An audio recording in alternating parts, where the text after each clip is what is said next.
अस्सलाम वालेकुम क्लास। आज का जो हमारा लेक्चर है, आपको बैकग्राउंड से अंदाज़ा हो गया होगा कि अल्टरनेटिंग करंट जनरेटर यानी एसी जनरेटर के बारे में है। तो आइए आज का लेक्चर शुरू करते हैं। अस्सलाम वालेकुम। Scheme of lecture. सबसे पहले हम लोग आई will give you the definition of the AC generator कि बेसिकली होता क्या है। देन हम इसके वर्किंग प्रिंसिपल को डिस्कस करेंगे। देन मैं आपको डायग्राम से इसके मुख्तलिफ कंपोनेंट्स के बारे में इंफॉर्मेशन दूंगा और हम डिस्कस करेंगे कि जो अल्टरनेटिंग ईएमएफ जनरेट होती है, जो वोल्टेज जनरेट होता है, वो किन चीज़ों के ऊपर डिपेंड करता है। देन बेसिक एसी जनरेशन का जो फिनोमेना है, उसके पीछे क्या प्रिंसिपल्स हैं, उनको डिस्कस करेंगे। Then I will you know define you और I will give you information regarding parts of the AC generator. Parts कौन कौन से होते हैं, and then at the end I will summarise the lecture और आपको असाइनमेंट दूंगा। तो आइए आज का लेक्चर शुरू करते हैं।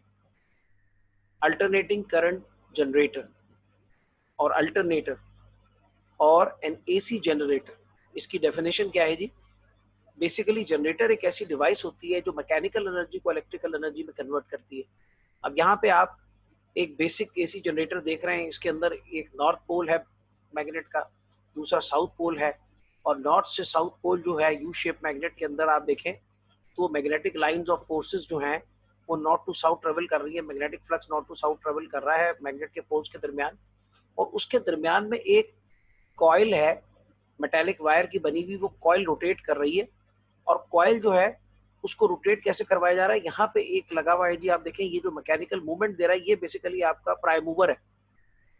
तो आप बेसिकली मैकेनिकल एनर्जी को कन्वर्ट कर रहे हैं। जो एक्चुअल जनरेटर्स होते हैं, जो हमारे हाइडल पावर जनरेटर्स डैम्स के अंदर लगे होते हैं, वहां पर यही फिनोमेना तकरीबन हो रहा होता है। लेकिन उसके अंदर ये प्राइम मूवर जो होता है, जो मैकेनिकल मूवमेंट जो उसको प्रोवाइड करता है ताकि आपकी जो कॉइल है वो मूव करे with in the magnetic field, और उससे फिर इलेक्ट्रोमैग्नेटिक इंडक्शन के प्रिंसिपल से फेरेडे के प्रोड्यूस हो ईएमएफ, इलेक्ट्रोमोटिव फोर्स या वोल्टेज।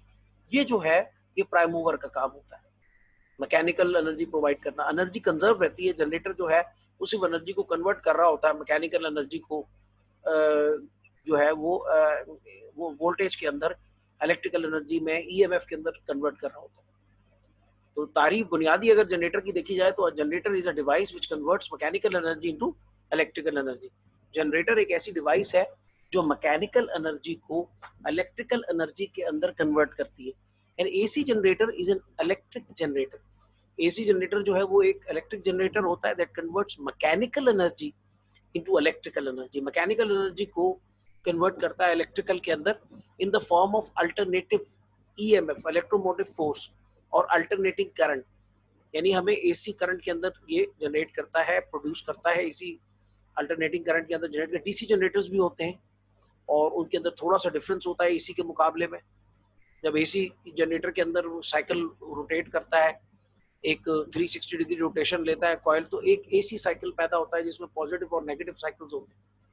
जबकि जो अल्टरनेटर जो है हमारा एसी जनरेटर, जो डीसी जनरेटर होता है, उसमें जो है वो पॉजिटिव साइकिल्स आ रहे होते हैं खाली आपके पास।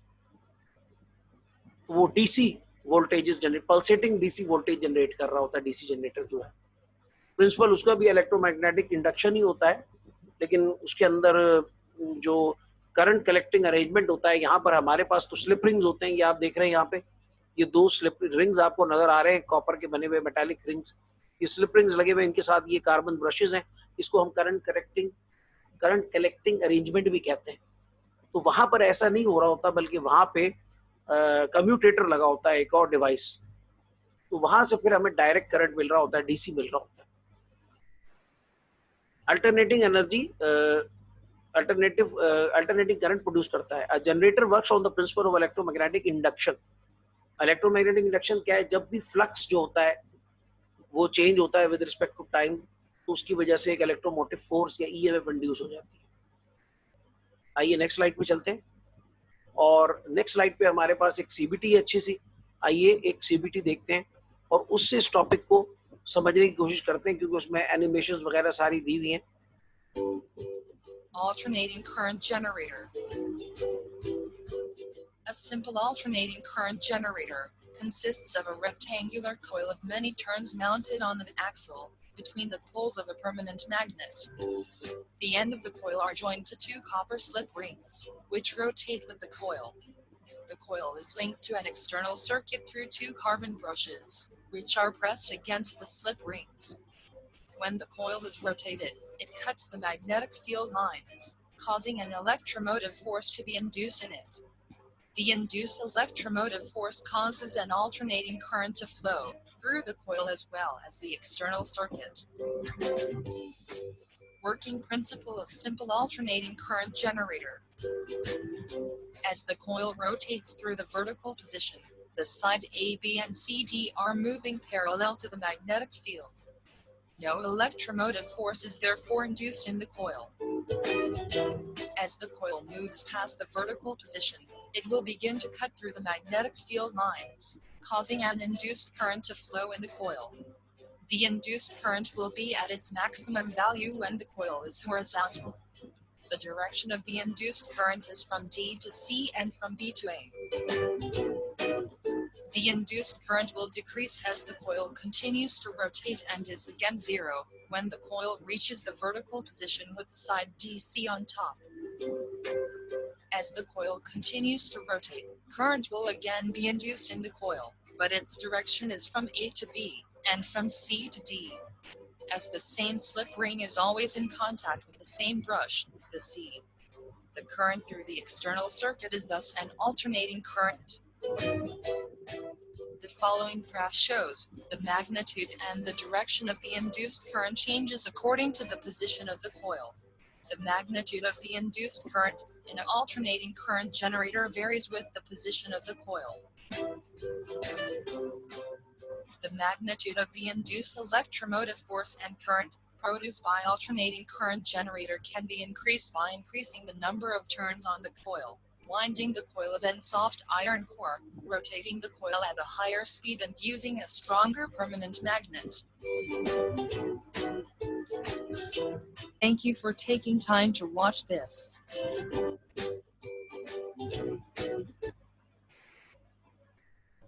आइए नेक्स्ट स्लाइड पे चलते हैं।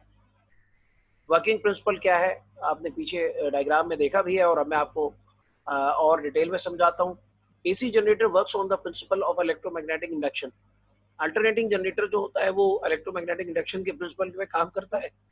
यानी जब भी फ्लक्स चेंज होता है, the rate of change of flux is directly proportional to the EMF.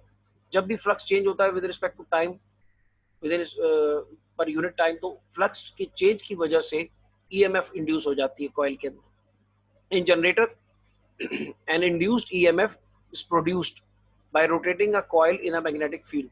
Generator के अंदर EMF इंड्यूस होती है जब भी आप कॉइल को रोटेट करते हैं magnetic field. According to Faraday's law of electromagnetic induction, whenever a conductor moves in a magnetic field, EMF gets induced across the conductor. जब भी कोई फैराडे के लॉ के मुताबिक जब भी कोई कॉइल जो है वो मैग्नेटिक फील्ड के अंदर रोटेट करता है तो EMF इंड्यूस हो जाती है उस कंडक्टर के अंदर या उस कॉइल के अंदर। If the closed path is provided, अगर उसको closed circuit दिया जाए to the conductor, induced EMF causes current to flow in the circuit. और अगर उसको closed path दिया जाए तो वो करंट का फ्लो करवाती है और कन्वर्जन होता है मैकेनिकल एनर्जी से जो है वो अल्टरनेटिंग इलेक्ट्रिकल एनर्जी में। एसी जनरेटर्स और अल्टरनेटर्स, जिसको अल्टरनेटर भी कहते हैं, as they are usually called, operate on the fundamental principle of the electromagnetic induction. बार बार दोहराया जा रहा है, फैराडे के इलेक्ट्रोमैग्नेटिक इंडक्शन के प्रिंसिपल पे ये काम करता है। और वो प्रिंसिपल क्या है? जब भी आप मैग्नेटिक फील्ड के अंदर कोई कंडक्टर रखते हैं, उसको रोटेट करवाते हैं, तो कंडक्टर के अंदर ईएमएफ इंड्यूस हो जाती है। मूव करवाते हैं कंडक्टर, उसमें ईएमएफ इंड्यूस हो जाती है। ये आप यहाँ पे डायग्राम देख रहे हैं। अब मैं आपको एसी जनरेटर की डायग्राम समझा दूं। ये देखिए, ये जो जगह है ये क्रैंक लगी हुई है, समझाने के लिए लगाया हुआ। आप क्रैंक की जगह कोई टरबाइन लगा दें, कोई विंड मिल, कोई जो है ना पंखा लगा दें, जब वो रोटेट करेगा तो उसकी वजह से आपका कॉइल घूमना चाहिए। सही है ना? असल चीज कॉइल घूमना, कॉइल को घुमाना है। और जब कॉइल घूमेगा तो क्या होगा जी कि आपकी जो है वो मैकेनिकल एनर्जी है वो इलेक्ट्रिकल में कन्वर्ट हो जाएगी। The mechanical energy input to a generator turns the coil in the magnetic field. वो जब आप मैकेनिकल इनपुट देते हो, ये मिसाल के तौर पे यहाँ क्रैंक लगी हुई है, उसको आप जब घुमाते हैं, इस क्रैंक को घुमाने से क्या होता है कि आपकी जो मैकेनिकल एनर्जी है वो कन्वर्ट हो जाती है इलेक्ट्रिकल एनर्जी के अंदर। ये जो क्रैंक जहाँ घुमा रही है बेसिकली प्राइम मूवर है। प्राइम मूवर, प्राइम मूवर, ये जो है मैकेनिकल एनर्जी को कन्वर्ट कर रहा है इलेक्ट्रिकल में। ये मैकेनिकल एनर्जी की इनपुट प्रोवाइड कर रहा है जनरेटर को। अच्छा, आउटपुट के ऊपर आप देखें तो आपको क्या नजर आ रहा है, एक साइनोसॉइडल वोल्टेज आउटपुट नजर आ रही है। A voltage proportional to the rate of change of area facing the magnetic field is generated in the coil. एक वोल्टेज जो है वो प्रोड्यूस हो जाता है और प्रोपोर्शनल किस चीज का होता है, जो भी एरिया जो फेस कर रहा होता है कॉइल का मैग्नेटिक फील्ड को, उसके अंदर उसी के प्रोपोर्शनल वोल्टेज इंड्यूस हो जाता है। This is an example of Faraday's law. ये बेसिकली फेरेडे लॉ यहाँ पर एप्लीकेबल होता है।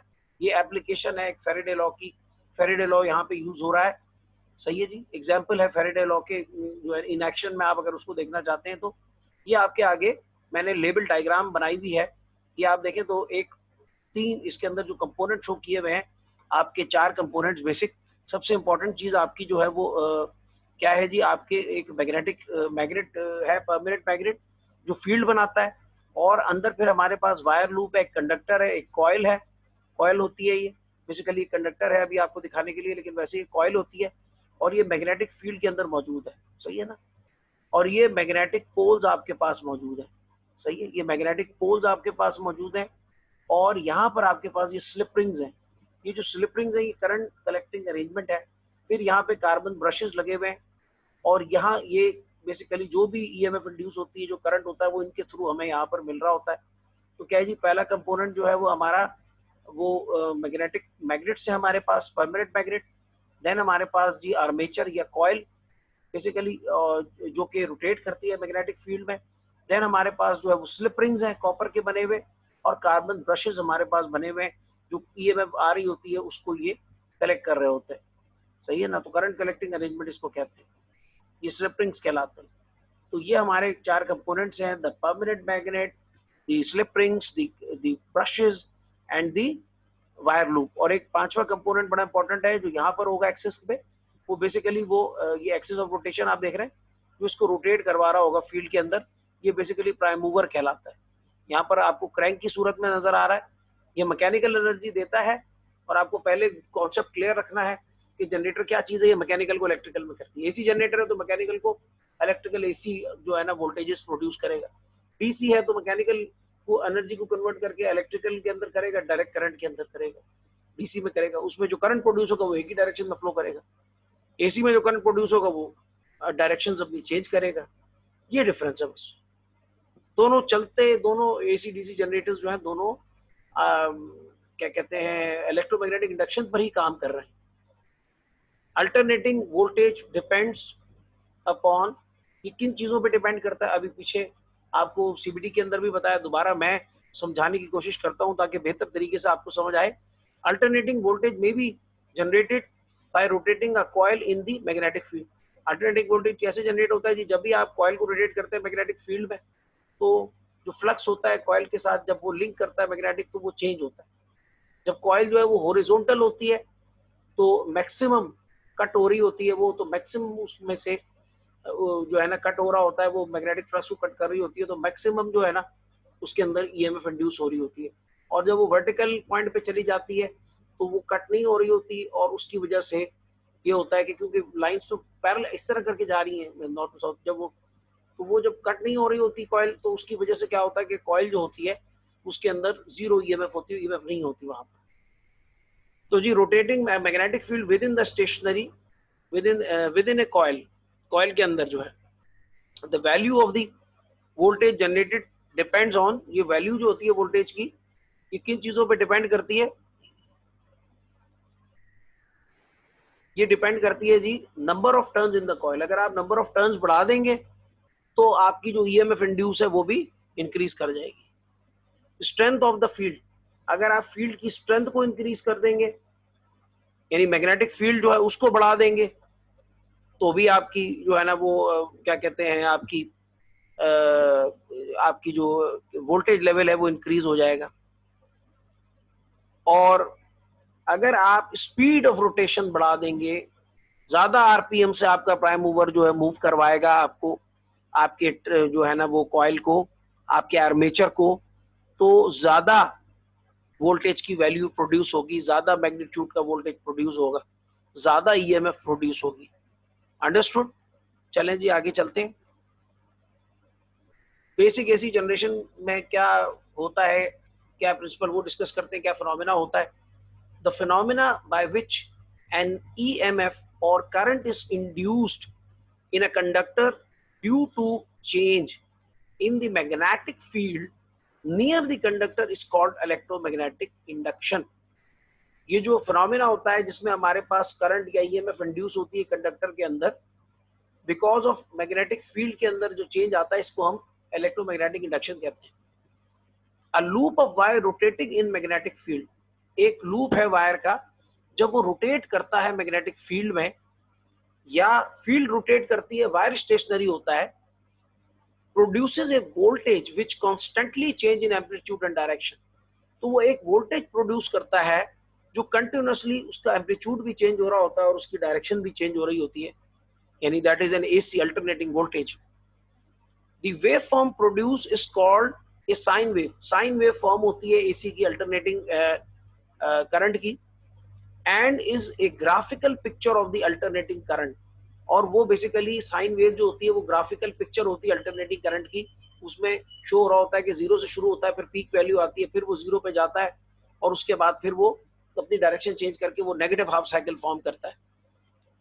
One complete revolution 360 degree of the conductor produces one cycle of AC. एक जो पूरी वो क्या कहते हैं, एक दफा जो रिवॉल्व करता है, रेवोल्यूशन लेता है अपने एक्सेस के ऊपर in between the with in the magnetic field, तो वो एक एसी का साइकिल प्रोड्यूस करता है।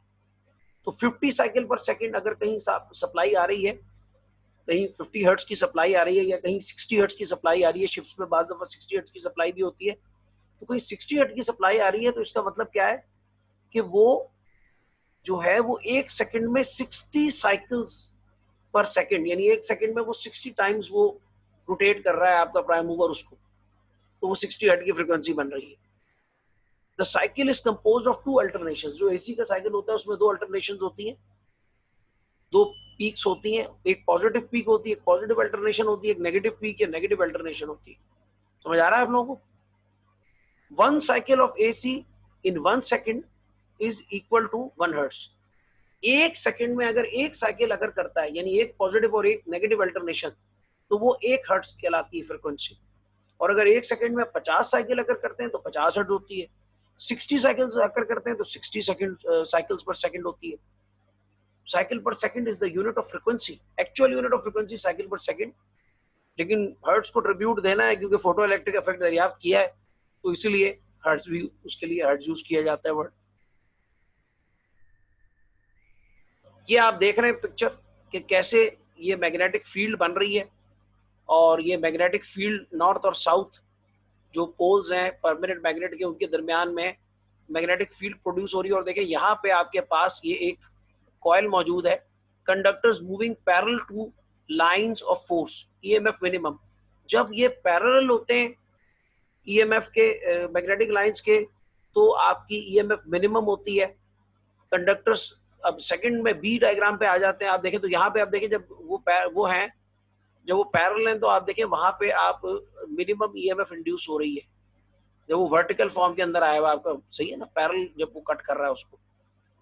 और जब आप देखें यहाँ पे रोटेशन हो गई और ये रोटेट होके ये हॉरिजॉन्टली इसके साथ आ गया, conductors cutting directly across the field, directly वो फील्ड को कट कर रहा है आपका कॉपर जो कॉइल है।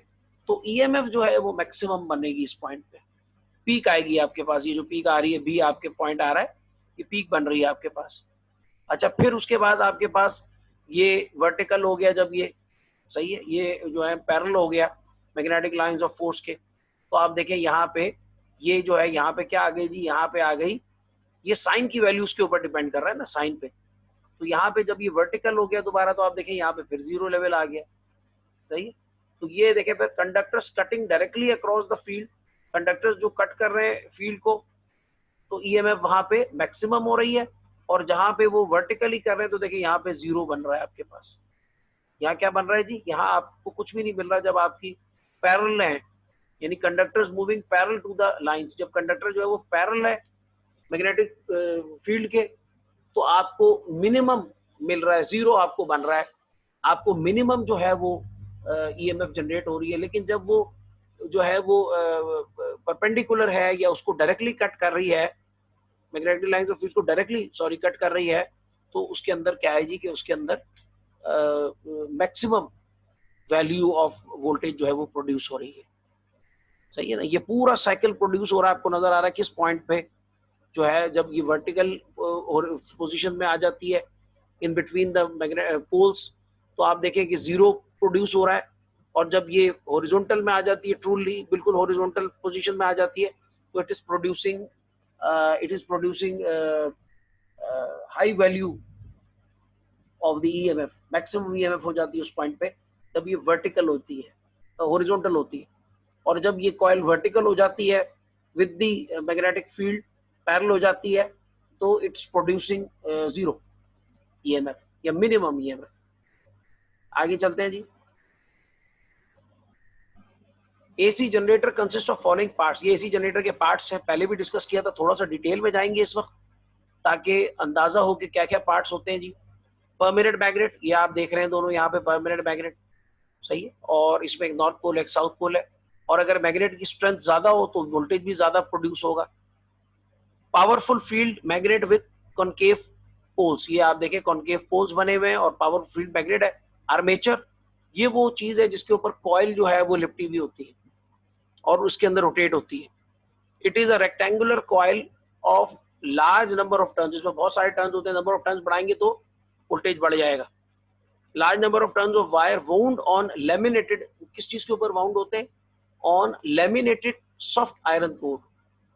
लेमिनेटेड कोर होती है, इंसुलेशन उसके ऊपर हुई भी होती है सॉफ्ट आयरन कोर की, ऑफ हाई परमेबिलिटी, उसकी परमेबिलिटी बहुत ज्यादा होती है, और उसको डिजाइन ऐसा किया जाता है कि परमेबिलिटी ज्यादा होती है, यानी कि वो ज्यादा से ज्यादा फैसिलिटेट करता है अपने अंदर से मैग्नेटिक लाइंस ऑफ फ्लक्स को गुजरने में, उनको रेजिस्टेंस नहीं देता, एयर ज्यादा देती है। एयर में से मैग्नेटिक लाइंस ऑफ फ्लक्स को गुजरने में ज्यादा रेजिस्टेंस होती है उसकी, क्योंकि एयर की परमेबिलिटी कम है। जिस चीज की परमेबिलिटी ज्यादा होगी वो आसानी से अपने अंदर से मैग्नेटिक लाइंस ऑफ फ्लक्स को गुजरने देगा। परमेबिलिटी का सिंबल होता है mu. So soft iron core का रखा जाता है आर्मेचर को, उसके ऊपर वाउंड की जाती है कॉपर कॉइल, और फिर उसको रोटेट करवाया जाता है मैग्नेटिक फील्ड के अंदर। और ये भी शर्त होती है कि उसका हिस्टेरेसिस लॉस लो होना चाहिए, वरना आपकी बहुत सारी एनर्जी जो है वो कोर के अंदर ही जाया हो जाएगी, कोर लॉसेस हो जाएंगे आपको, और एनर्जी जो है वो हीट में कन्वर्ट हो जाएगी because of the hysteresis loss. Next जो इसका कंपोनेंट है आर्मेचर के बाद, आर्मेचर इज बेसिकली कॉइल, सही, आपका कॉइल है। ये यहाँ पर आपको ये जो ये नजर आ रहा है ये वायर लूप, ये सिंगल वायर नजर आ रहा है, एक्चुअल में कॉइल होती है यहाँ पे पूरी। स्लिप रिंग्स होते हैं उसके बाद, ये दोनों आपको नजर आ रहे हैं कॉपर के बने हुए रिंग्स।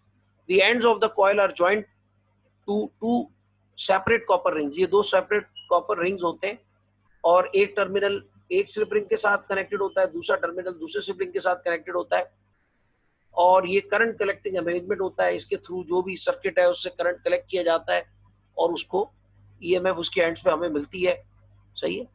कार्बन ब्रशेस होते हैं, two carbon brushes remain pressed, ये फोर्स से प्रेस हुए हुए होते हैं against each of the slip rings, slip rings के साथ ये प्रेस होते हैं, which form the terminals of the external circuit. ये जो है दोनों कार्बन ब्रशेस ये टर्मिनल्स होते हैं एक्सटर्नल सर्किट के, और जब प्राइम मूवर घूमता है, यहाँ पे एक छुपा हुआ है चीज, वो प्राइम मूवर होती है बेसिकली, ये एक्सिस ऑफ रोटेशन जहाँ लिखा हुआ है ये प्राइम मूवर है, ये मैकेनिकल एनर्जी प्रोवाइड करता है, prime mover mechanical movement provide करता है, जिसको फिर जनरेटर जो है वो कन्वर्ट करता है इलेक्ट्रिकल एनर्जी के अंदर, सही।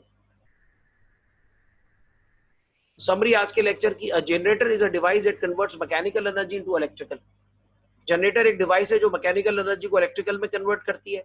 AC generators use electromagnetic induction to create an alternating electrical current. AC generators जो होते हैं वो इलेक्ट्रोमैग्नेटिक इंडक्शन के प्रिंसिपल पे काम करते हैं ताकि वो इलेक्ट्रिकल करंट प्रोड्यूस करें। According to Faraday law of electromagnetic induction, whenever a conductor moves in a magnetic field, EMF gets induced. जब भी कोई कंडक्टर मैग्नेटिक फील्ड में रोटेट होता है, मूव करता है, उसमें EMF इंड्यूस होती है across the conductor. If the closed path is provided to the conductor, conductor को क्लोज पाथ प्रोवाइड किया जाए, इंड्यूस EMF जो इंड्यूस आपकी प्रोड्यूस होती है, EMF जो EMF प्रोड्यूस होती है उस कॉइल के अंदर, causes current to flow in the circuit, वो सर्किट के अंदर करंट को फ्लो कराती है। यही हम मैकेनिज्म कर रहे हैं जनरेटर के through. AC generator works on the principle of electromagnetic induction. AC generator जो है वो इलेक्ट्रोमैग्नेटिक इंडक्शन के प्रिंसिपल पे काम करता है। मोस्टल EMF in generator and induced EMF is produce. Generator में एक इंड्यूस्ड EMF प्रोड्यूस होती है bye rotating a coil in a magnetic field. जब आप कॉइल को रोटेट करते हैं मैग्नेटिक फील्ड में, या उसको उलट आप फील्ड को रोटेट करते हैं, कॉइल को स्टेशनरी कर देते हैं। डायनेमो में ऐसे ही होता है, जो साइकिल में लगा होता है वो भी छोटा सा एक जनरेटर होता है, उसके थ्रू आप लाइट वाइट जलाते हैं। अब देखना खत्म हो गए जब से बैटरी आ गई, पहले डायनेमो ही होता था साइकिल्स में लगा हुआ। The flux linking the coil changes continuously. जो फ्लक्स होता है कॉइल के साथ लिंक हुआ वो कंटिन्यूसली चेंज हो रहा होता है, क्योंकि कॉइल रोटेट हो रही है, प्राइम मूवर उसको रोटेट करा रहा है। Hints a continuous fluctuating. Fluctuating means कि एक ऐसी मैग्नेटिक फील्ड पैदा होती है जिसकी एम्पलीट्यूड वेरी कर रही होती है। EMF इज ऑब्टेन, एक EMF ऑब्टेन हो जाती है। तो ये था आज का लेक्चर जनरेटर्स के बारे में। उम्मीद है आपको समझ आया होगा। अगर कोई सवाल है तो आप मुझ तक सवाल पहुंचा सकते हैं, व्हाट्सएप नंबर आपके पास है। और असाइनमेंट ले लीजिए। असाइनमेंट है आपने वर्किंग प्रिंसिपल एक्सप्लेन करना है AC जनरेटर का, और आपने ड्रॉ कर दिया diagram AC generator. Thank you class, अस्सलाम वालेकुम।